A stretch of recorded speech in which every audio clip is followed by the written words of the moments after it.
I'll tell you, I'm a huge John Grisham fan, and none of the books that I ever read prepared me for this. I can You imagine know, not. it was a very interesting experience, and you know, it's something that I suggest everybody does, but I'll never do it again if I have, you know, if I have the choice.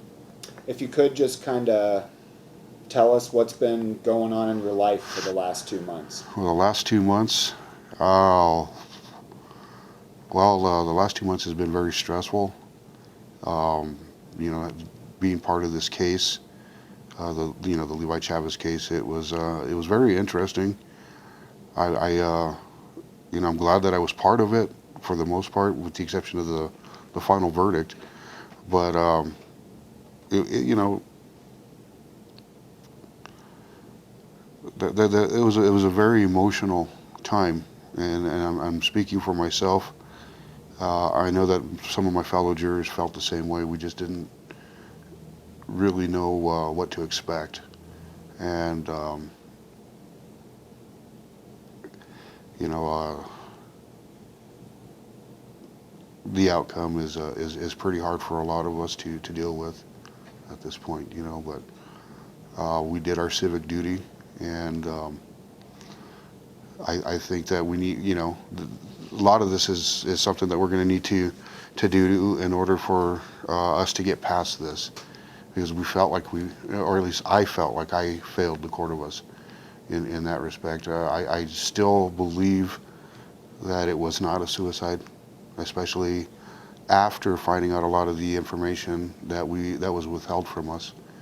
You know, that I can see a motive, and it was something that I was stressing towards the deliberation, that there had to be something there, that it just didn't seem right, and you know, ultimately I failed in that, you know, in persuading my fellow jurors, you know, but it is what it is, and we all have to live with that decision. At this point, of course, you and 11 other people ultimately reached the decision to acquit Levi Chavez. How are you feeling about that decision now? I don't feel very good about it, and during the deliberation portion, I was actually considering holding out and hanging the jury, in hopes that maybe a different jury could find him guilty, or you know, some of the evidence that was made public while we were in there that we didn't get to see would be admitted into the you know, into the next case. But there was no, you know, I wasn't certain that the state would prosecute again, or go after it again, and because there was so much doubt on every scenario that I could possibly come up with, I had to go with the not guilty verdict, and it's not something that I'm very happy with at all, and I don't think I'll ever will be happy with that. You know, I feel sorry for any destruction that might be in his wake, if he so chooses to continue the lifestyle that he's living. You know. If you don't mind being a little more specific, why do you have second thoughts, and why do you feel badly about the decision that you ultimately reached? Well, I feel badly because it's a very good possibility that I let a murderer go free. You know, and there's no telling what the guy's capable of. You know, the way that he treated his wife, the person he was supposed to love for his entire life. I mean, from the very beginning of their relationship, he was very abusive to her, and that was made evident during the trial. So, a person like that, he's not really somebody that needs to be part of society, and he really should not have been let go. If anything, if they would have allowed us to even consider a lesser charge, we probably would have convicted him. A lesser charge, such as second-degree murder or manslaughter? Yeah, involuntary manslaughter, it's like anything. We would have been able to find him guilty on something.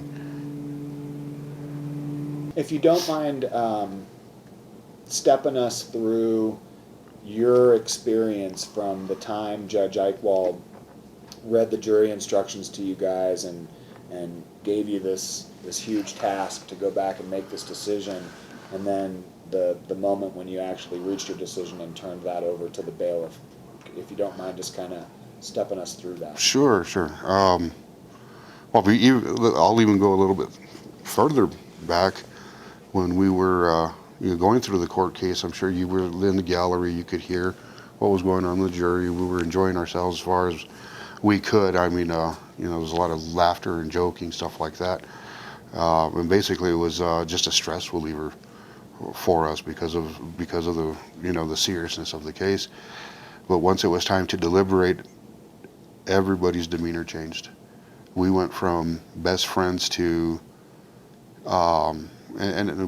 we weren't angry with each other or anything like that, but it all set in, just exactly what we needed to take care of and what was at hand, the life of a person, and it didn't.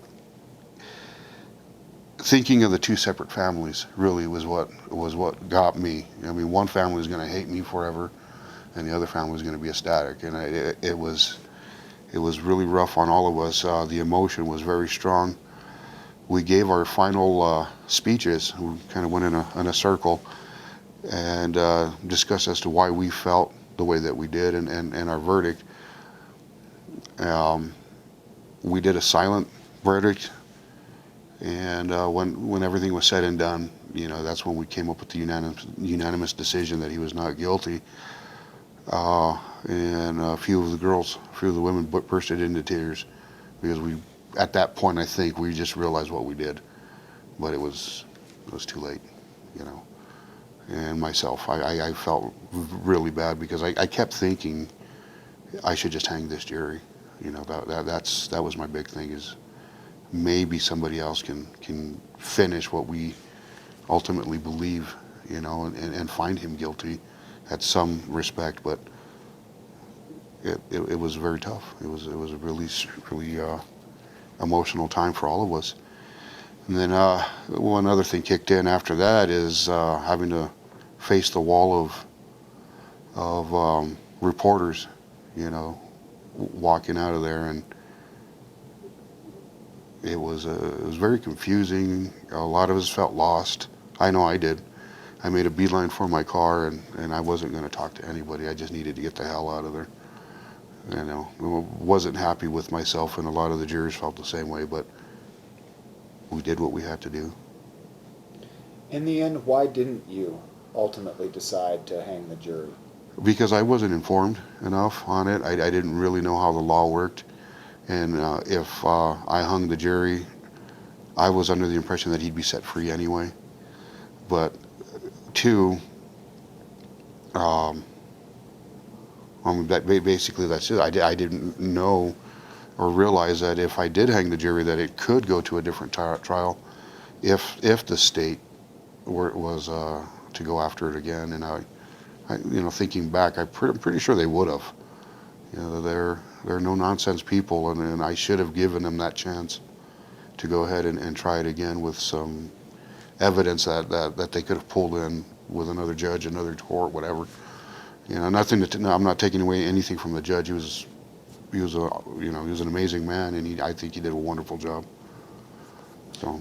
Was that a question that you considered asking? What would happen if I decided to hang the jury? Did you feel like you had the option to do that?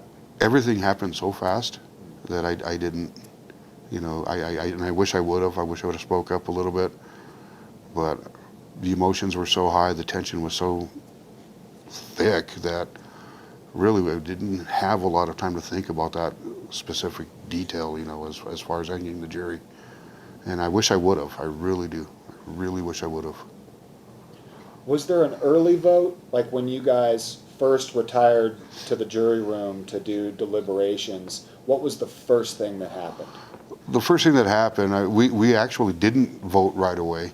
We started going over the evidence and looking at everything, the pictures, which will probably haunt me forever. And we handled the weapon. I'm a bit proficient with handguns, so I kind of I really knew what was going on with that. But we read the diary. We went through a lot of different things. I mean, there was over 300 pieces of evidence to look at. So we tried to look at it. After that, I would say about 4 or 5 hours after that, we decided, okay, let's go ahead and see where we're standing. And the vote at that time was 6 not guilty, 4 guilty, and 2 undecided. You were one of the guilty? I was one of the undecided, Okay. but I was leaning towards guilty. I was worried at that point that everybody was going to go not guilty, and I just didn't want it to stop there. So I went undecided without, but I was leaning towards guilty the whole time. And, I can be a little bit abrasive, and my fellow jurors will tell you the same thing, but I was bringing up a lot of details on why I thought he was guilty, and it was upsetting a couple of people. But I was going to hold fast to that, and when we took the second vote, that's when we all went not guilty. What were some of those details that you were bringing up about why you thought he was guilty that were maybe rubbing people the wrong way? Well, a lot of it had to do with the way that he was treating Tara. Also, something that they kept throwing in my face was Deborah Romero didn't know what time he showed up. So I was trying to turn that around and say, exactly, she didn't know what time he showed up. There was a window of opportunity there for him to go ahead and do this, and okay, his cell phone turned off around 10:30 or so, if I remember correctly, the night of Tara's death, and her last message to him was around 1:30 that morning. So there was, you have between 1:30 and dawn before, for him to do what he needed to, what I feel he did, and still slide back into bed with Deborah Romero, and she wouldn't have known the difference. Now, a lot of the jurors are saying, well, that's taking a lot of chance. What if Deborah would have woken up? What if this would have happened? What if that? It didn't happen, and Tara's gone. So it doesn't really matter, the what could have happened. What has happened is Tara's gone, and I strongly believe that it was not suicide. Despite all of the entries in her journal, I don't think she killed herself, and not the way that they're saying. Also, one of the pieces of evidence was after the autopsy was done, they showed her tongue. They're saying that she put the gun in upside down in her mouth, pulled the trigger, and she shoved it far back that, it would leave soot at the back of the tongue. But if you really look at that picture, any recoil, anything like that from the site would have caused some kind of abrasion on the tongue, and there was nothing there, just the soot. They didn't find any abrasions anywhere in her mouth. There was no struggles. She was probably asleep. And if you look at a handgun, it's a lot easier to slide it in sideways than upside down. I mean, it's thinner. It would fit a little bit easier, and it does not take much. It doesn't take very long to pull a trigger. So, the lack of struggle, the lack of struggle, it really didn't factor in for me, and neither did the seating and the unseating of the magazine. I didn't think that was really vital information or evidence. At any time that could have been released. It could have been released by OMI when they were taking pictures. It could have been released by Aaron Jones when he was doing his shabby investigation. There was just too many other factors involved that I was not considering, because ultimately, Tara was dead and it didn't look right. The pictures didn't look at the pictures. Those will tell you. Listen to the 911 call. That'll tell you. He's not crying in that. That's not real. There's no way. Listen to it and judge for yourself. What about the pictures struck you as inconsistent with suicide? The way that the gun was laying in her hand, it didn't, well, not in her hand, it was laying somewhere in this area. there's a recoil, and she would have had to hold it with both hands because she was a little, she was a little girl. If after shooting herself, in my opinion, it would have just landed flat on her chest. And even if she rolled, like they're saying that she did, after, it probably wouldn't have landed here. It would have probably been further down, lower on her torso. Also, too, when you look at her fingernails, and they are pristine, beautifully manicured. There's nothing on her hands, and right next to her hand is a remote control that to me looked like she was holding it or fell asleep holding it, and that's why her body was positioned the way that it was. Of course, this is just my opinion. Others do not share this opinion. The suicidologist brought up a lot of interesting evidence that I really can't recall at this point that I personally didn't agree with. I didn't, of course he's being paid by the defense to say what he's got to say. So there was just too many things that were going on that I didn't agree with, and according to my fellow jurors, they were very shocked. And when we first started out the trial, it seemed like all of the witnesses that were being brought in for the prosecution were confirming the defense's case, and it had me wondering, well, maybe she did do it. But once we started getting into the pictures and stuff like that, it didn't set right. There was just something wrong there. What did you do after you left the parking lot of the courthouse that day after reaching your verdict? As soon as I left the parking lot, I went and had a stiff drink. I really did. I went to one of the local casinos there with some of my other jurors, and we had a drink and just try to discuss a little bit more what we just went through, and to let it go. Try to just let it go. But and it was a time that I'll remember, because it was a bonding moment for some of us, and there's only 11 other people in this entire world who will know exactly what I went through, and they went through it in their own ways, and but we're kind of joined at that point for the rest of our lives, and we did consider ourselves family there, and for the most part we enjoyed each other's company. So when we did meet up, and it was just a few of us, and I'm not going to name any names, but it was a good stress reliever, and I think something that we really needed to do, because we knew at that point it was time to go on with our lives, or at least try to. And then what happened? Well, then what happened? I have some buddies that have a podcast. The Android Virus and Sean. Yeah. And I was talking to them about it, and they asked me if I would give them an interview. And since they're my buddies, I agreed to it. I figured, why not? It would give me a chance to get some of that, some of it out, and hopefully it would be a little bit more therapeutic, and allowing me to move on. So I gave them the interview, which was fun. Had its moments, and but from there it just kind of ballooned. A TV station requested an interview, and so I got one of my fellow jurors to come in with me, and we did the interview together. Separate parts, but at the same time.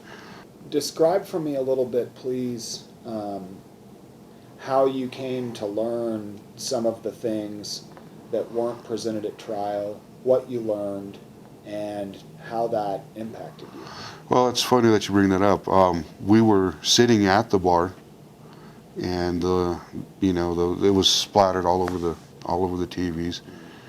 Yeah, we're sitting at a table, and we see this truck, and it's kind of loud in the bar. So they were showing closed caption, I guess, writing underneath about how they have the truck and how it's been in Valencia County, and there were something about it not being admitted in court, and just a lot of different stuff like that. So after we had our drinks, I went home and I started looking it up on the internet and just trying to find whatever I could as far as that goes. And I wasn't I wasn't very happy with it, and it struck really hard. Knowing, it's kind of confirming that I just quite possibly let a murderer go free, and I did so in a way that he can't be charged again for it because of double jeopardy. That's it's a sick feeling,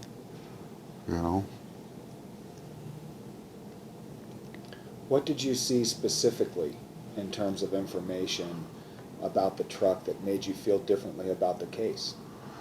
Well, from what I understand, originally he reported that he had the keys to the truck, and that that it was stolen. And from what I have recently heard, that they found the keys with the truck and that it was down in Mexico and everything was, it didn't look like there was any kind of damage to it whatsoever.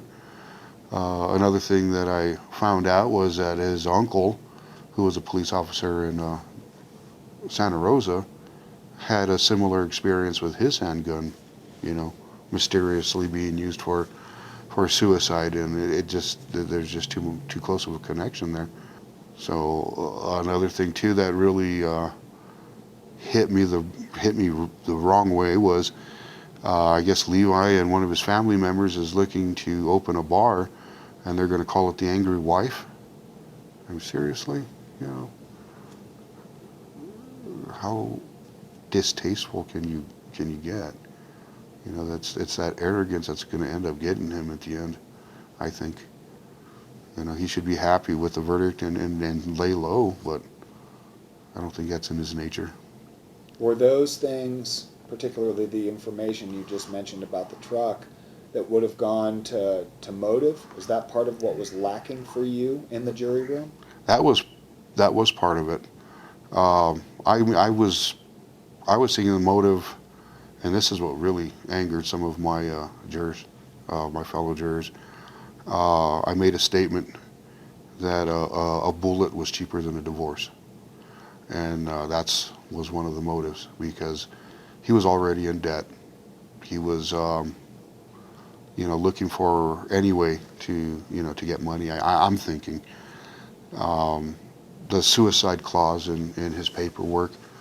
When he switched from the Air National Guard to the Army National Guard. Really, who does that? And why would you do that? The Air Force seems to be a little bit more prestigious as far as I've been told, because I have friends in the Air Force. So in order to do that, to check the suicide clause, there's just too many things that I was throwing out there that was getting shot down. But had the truck been admitted, I think that would have been enough motive to at least sway a couple of more jurors. And then maybe we could have gone after as a group, gone after the guilty verdict. But, it just didn't work out that way. What's your overall impression of Levi Chavez? Ooh, can I say that? Please. No, he is arrogant. He's a typical alpha male piece of crap. He believes that it's all about him, and it's not. It's not, and he's going to find out the hard way. Karma